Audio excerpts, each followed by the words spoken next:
Hi everyone, in today's video I'm going to show you how to fix emoji missing after iOS 26 update. When I'm update my iOS 26, then missing emoji option. Some provide full guide. So at first open your settings, general, software update. So as you can see, I'm recently update my iOS 26.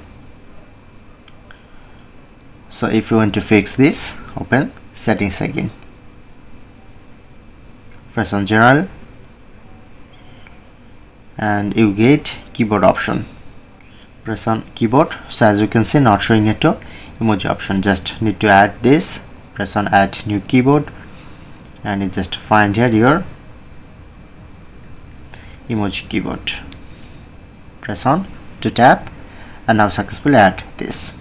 And when I'm try, so as you can see, now fix this and get emoji option.